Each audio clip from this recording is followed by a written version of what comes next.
In thinking about the U.S.'s preparedness or lack thereof to deal with Ebola, we've heard from the CDC, which seems to be incredibly calm about everything that's going on, while the National Nurses United have said, you know, we're working at the hospital level and we're not ready for this. We are really not ready for an outbreak of Ebola.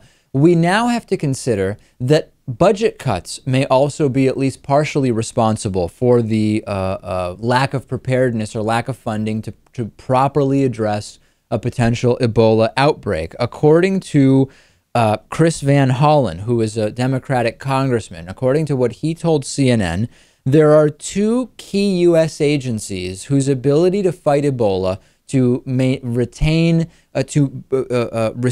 Ebola, to prevent it from spreading, are being restricted by lack of funding. The Maryland Democrat pointed to spending cuts at the CDC as well as at the National Institutes of Health.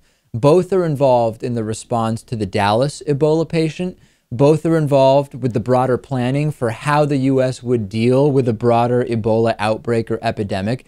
And both have had their funding decreased. And Chris Van Hollen said, there's no doubt that the deep healthcare cuts that we've seen have made it more difficult to respond in a rapid and comprehensive way to the Ebola outbreak. The CDC saw a $585 million cut from 2010 to 2014.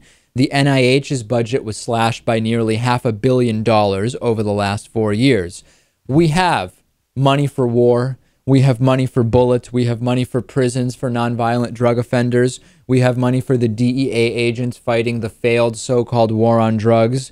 However, we have less and less money for education, social programs, health programs. It's a very sad state of affairs.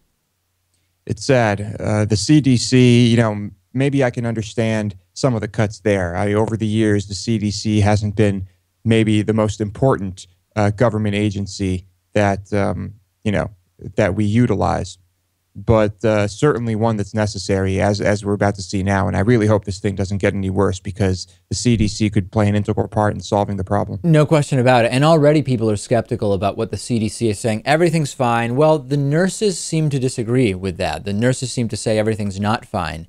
And part of it could just be kind of the